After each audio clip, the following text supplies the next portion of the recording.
आज इस press conference में उपस्थित हमारे मुख्यालय के प्रभारी अरविंद शर्मा जी, मीडिया के प्रभारी राजेश सुखवाल साहब, पार्टी के प्रवक्ता अरविंद सिंह जी, आदरणीय सेवक जी, शशांक जी, मलाकार जी, प्रभात जी और यहाँ पर उपस्थित हमारे सभी मीडिया के साथीगण, आज एक महत्वपूर्ण जानकारी के लिए आपके बीच में आया हूं। विस्तार से हमारे पार्टी के स्तर पर आपको पूरे डॉक्यूमेंट्स भी उपलब्ध कराए जाएंगे और इस बिहार और देश के लोगों को आज जानने की जरूरत है किस तरह कांग्रेस पार्टी और कांग्रेस पार्टी के राजमाता सोनिया गांधी ने भारत को लूटने की शुरुआत किया। कांग्रेस पार्टी के युवराज राहुल गांधी जी ने कैसे इस लोकतंत्र को मजाक बनाया और सबसे गंभीर आरोप है कि स्वतंत्रता सेनानियों के चीजों को लूटने का काम किया। जिस संस्था का निर्माण भारत के स्वतंत्रता सेनानियों ने किया, उसको भी लूटने का काम कांग्रेस पार्टी के लोगों ने किया। जिस तरह आप जानते हैं कि नेशनल हेराल्ड के माध्यम से 15 अप्रैल को चार्जशीट दाखिल किया गया और चार्जशीट में श्रीमती सोनिया गांधी, श्री राहुल गांधी, श्री सैम पिट्रोदा, सुमन दुबे के नाम शामिल हैं। और साथियों, सबसे बड़ी चिंता का विषय है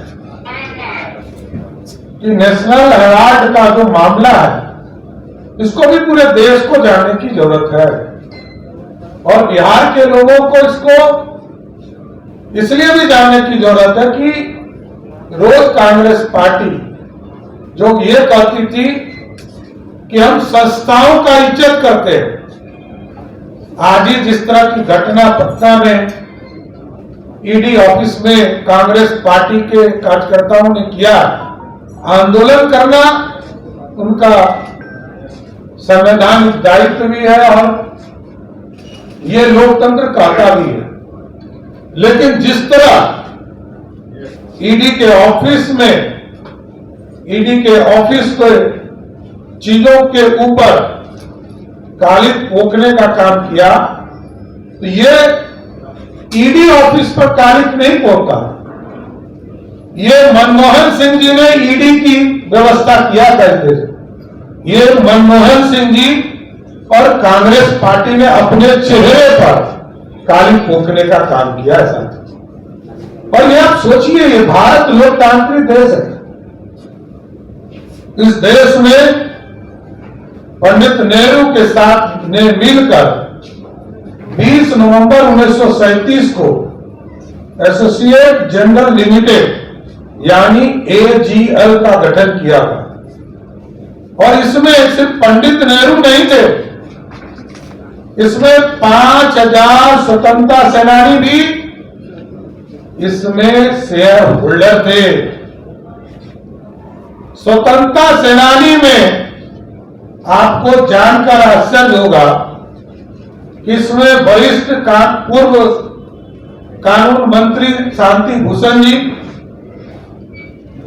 और जो पूर्व मुख्य न्यायाधीश मार्केट काजू के इनके पिताजी शेयर होल्डर हुआ करते थे, मार्कंडेय काजू जी के पिताजी। परिवार कैसे लूटकर अपने जेब में डालने का प्रयास किया। मैं बताना चाहता हूं कि 2010 में सोनिया गांधी और राहुल गांधी जी की एंट्री हुई। 2010 में एजीएल के 1057 शेयर धारक थे इसी वर्ष 5 लाख रुपए से कांग्रेस ने यंग इंडिया लिमिटेड कंपनी बनाई। इसमें तत्कालीन कांग्रेस पार्टी के महासचिव श्री राहुल गांधी जी डायरेक्टर के रूप में शामिल हुए और कंपनी में 76% हिस्सेदारी राहुल गांधी जी और सोनिया गांधी जी का हुआ। आप सोचिए, हम लोग तो यही फॉर्मूला खोज रहे हैं। कोई ये फॉर्मूला बताए कि 5 लाख रुपया खर्चा करो और 500 करोड़ का मालिक बन जाओ। ये ना बिहार के युवराज बताते हैं ना देश के युवराज बताते हैं। तो आप सोचिए, इस लोकतंत्र का मजाक बनाने का काम कांग्रेस पार्टी के लोगों ने किया है। 2014 में जब आदरणीय प्रधानमंत्री नरेंद्र मोदी जी सत्ता में बैठे तो पूरी तरह ईडी जो कांग्रेस पार्टी ने बनाई, ईडी की व्यवस्था मनमोहन सिंह जी की सरकार ने स्थापित किया और पूरी जांच की प्रक्रिया शुरू की गई। 19 दिसंबर 2015 को निचली अदालत ने इस मामले में दोनों को जमानत भी दिया और 2016 में सुप्रीम कोर्ट ने कार्रवाई रद्द करने से इनकार कर दिया। कहा केस चलता रहेगा, लेकिन आरोपियों को सदैव उपस्थिति से छूट दी गई। तो मेरा यह स्पष्ट मानना है कि नेशनल हेराल्ड ये इस देश के स्वतंत्रता सेनानियों का अपमान है, देश के लोकतंत्र के लिए ये एक तरह से विश्वासघात है और कांग्रेस पार्टी या इंडी गठबंधन में बैठे लोग 5 लाख में 500 करोड़ रुपया की आमदनी करते हैं। ये भ्रष्टाचार है, ये अपराध है। जनता के बीच में भी हम जाएंगे और न्यायालय में भी सबूत है। सबूत के आधार पर ईडी ने इस पर चार्जशीट किया और इस पर कार्रवाई करने के लिए न्यायालय को समर्पित करने का काम किया। इसलिए आज देश के कांग्रेस पार्टी इस देश को खोखला बना रही है और लोकतंत्र को मजाक बनाने का काम कर रही है और नेशनल हेराल्ड और ये जो इनके कंपनी है यंग इंडिया लिमिटेड कंपनी के द्वारा गरीबों के पैसे को लूटने का काम किया जा रहा है। इसलिए इसकी पूरी तरह जो ईडी ने जांच किया है, जांच करके चार्जशीट किया है, अब न्यायालय से जरूर आग्रह करता हूं इस पर शीघ्र कार्रवाई करके सजा देने का काम करें। धन्यवाद।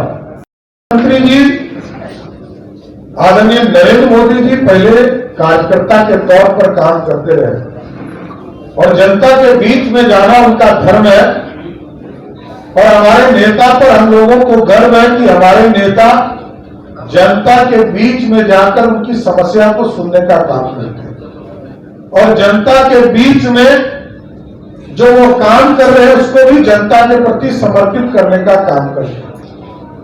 मैं प्रधानमंत्री जी को धन्यवाद देता हूं कि बिहार को समय दे रहे हैं और लगातार समय दे रहे हैं। 2014 से अभी तक कितनी बार आए हैं उसकी गिनती बताना मुश्किल है। 100 से अधिक बार देश के प्रधानमंत्री जी बिहार आ चुके हैं। साथ ये पंचायत है कि बिहार से उनका अपना लगाव और बिहार की जनता भी दिल खोलकर आदरणीय प्रधानमंत्री नरेंद्र मोदी जी को साथ देती है। पहले 32 सीट, फिर 39 सीट, फिर 30 सीट, लगातार जनता का भी प्यार अपार मिलता रहा। इसलिए वो जनता के बीच में आते हैं। कई काम पूरे हो रहे हैं। पंचायती राज दिवस के स्तर पर पूरे राष्ट्र को संबोधित करेंगे मधुबनी से, कई योजनाओं की शुरुआत करेंगे। हम लोगों ने आग्रह किया है कि 4 मई को बिहार की सरकार ने, आदरणीय मुख्यमंत्री नीतीश कुमार जी ने 4 मई को खेलो इंडिया यूथ गेम्स का शुरुआत होने जा रहा है, उस कार्यक्रम में आने का भी आग्रह किया।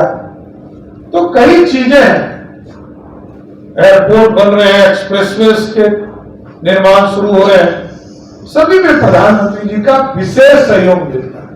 सिर्फ एक सेक्टर को आप उठा लीजिए तो आप समझिए कि एयर ट्रैफिक में जहां 2005 में 2.5 लाख लोग एयर ट्रैफिक से दूसरे प्रदेशों में जाने का काम करते थे, आज वो बढ़कर लगभग 46 लाख लोग ट्रेवल करते हैं बिहार से। और ये कल्पना आदरणीय प्रधानमंत्री जी ने तय किया कि सिर्फ पटना एयरपोर्ट से अगले 15 दिनों में 1 करोड़ लोग यात्रा कर पाएंगे। इसके साथ साथ 10 नए एयरपोर्ट का निर्माण, छोटे और बड़े एयरपोर्ट के निर्माण का काम चल रहा है।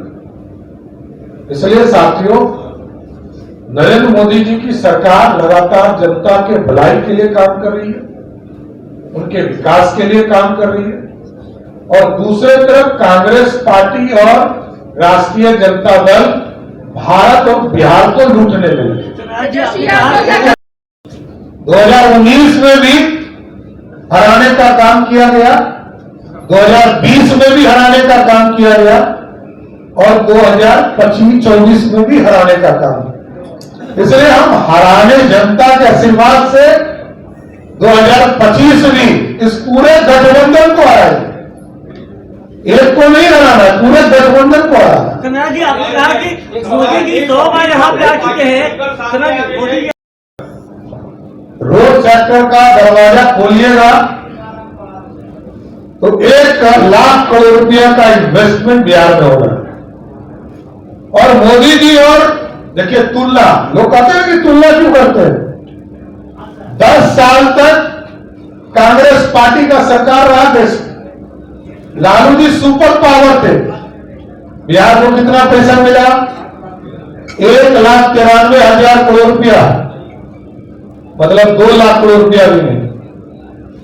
मोदी जी ने सामान्य तौर पर 2014 से लेकर 2024 तक 14 लाख करोड़ रुपया दिया, मतलब 700 टाइम्स अधिक। कल्पना ही नहीं कर सकते। और मैं आज तो बता रहा हूं, मैं गया था तो हमें लक्ष्य मिला था 2,45,000 पक्के मकान का,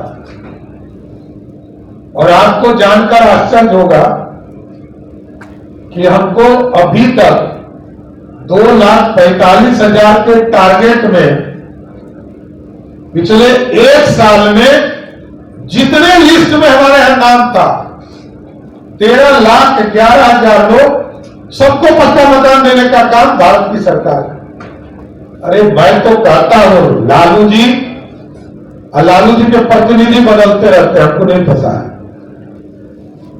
क्योंकि वो लोकतांत्रिक पार्टी है नहीं। लालू जी राजा है, पहले रानी, अब राजकुमार, आगे हो सकता है राजकुमारी है। तो मेरा ये मानना है कि लालू जी जिस जगह तय कर दे, विकास के पैरामीटर पर, सुशासन के पैरामीटर पर डिबेट करने के लिए भारतीय जनता पार्टी, एनडीए का कोई भी एक समान कार्यकर्ता उनको बताने का काम करेगा। तो इसलिए साफ तौर पर है कि पैसा कितना मिलता है बिहार को, यही देखना है। किस प्रदेश को कितनी राशि मिली, यही तो मैंने कहा। 700 टाइम्स अधिक यदि राशि मिलता हो तो विकास झोला लेके जाते हैं और बोरा लेके आते हैं। सवाल है, कांग्रेस पार्टी के पूरे नेता ईडी की चार्जशीट पर खुलकर बोले। रॉबर्ट वाड्रा कह रहे हैं कि मिसयूज कर रही है केंद्र सरकार सेंट्रल एजेंसी का। ईडी तो उन्होंने ही बनाया, ईडी की पूरी रूपरेखा कांग्रेस पार्टी ने बनाया। और जांच क्यों नहीं? क्या 10 साल में जांच पूरे नहीं होंगे क्या? 2014 में जांच शुरू हुआ तो ये लोग क्या चाहते हैं कि 2047 में क्या? ये जांच की प्रक्रिया है, चार्जशीट हुआ है, अब न्यायालय में जाइए तो न्यायालय में अपने वकील, बड़े बड़े वकील को एमपी बनाकर रखे हैं, जाकर अपनी बात रखे। न्यायालय तय करेगा कि राहुल गांधी जी और उनके परिवार दोषी है कि नहीं। बंगाल में हिंसा हुई उसके बाद किशनगंज में अख्तरुल ईमान जी बना के रखी है। इंडी गठबंधन के लोग तुष्टीकरण के चक्कर में भारत के लोकतंत्र को अपमानित करने का काम कर रहे हैं। धन्यवाद। अभी तक क्लियर नहीं कर पा रही कांग्रेस। अरे वैकेंसी तो होना चाहिए। हम पहले विज्ञापन निकालते हैं और विज्ञापन में तय होता है कि इस पद के लिए वैकेंसी है। यहाँ तो आदरणीय नीतीश कुमार जी वैकेंसी पे पहले से स्थापित है, तो जब तक वैकेंसी नहीं होगा तब तक कोई आदमी का नॉमिनेशन कैसे होगा? इसलिए वैकेंसी ही नहीं है। नीतीश कुमार जी मुख्यमंत्री हैं और आगे भी रहें। लास्ट प्रश्न प्लीज। 2015 से 2025 के बीच ईडी 193 मामले को रजिस्टर किए हैं, उसमें मात्र 2 आदमी को दोषी पाया गया। ये न्यायालय ईडी का काम है चार्जशीट करना। न्यायालय को तय करना है किसको सजा देना है, किसको नहीं देना है। 1997 में केस हुआ था लालू प्रसाद जी के खिलाफ, तब किसकी सरकार थी? देवगौड़ा जी जनता दल के स्वयं प्रधानमंत्री थे, उन्हीं के पार्टी के। और जब वो जेल गए तो इंद्र कुमार गुजराल जी प्रधानमंत्री थे, वो भी जनता दल के थे, कोई दूसरी पार्टी के नहीं थे। 1997 से लेकर 2013 तक केस चला साथी, 16 साल, तब जाकर लालू जी को सजा हुई। तो न्यायालय का काम है चार्जशीट के बाद न्यायालय तय करता है कि किसको सजा देना, किसको मुक्त करना। लेकिन 2014 धन्यवाद, थैंक यू, बहुत बहुत शुक्रिया। मैंने तो स्पष्ट कर दिया कि न्यायालय को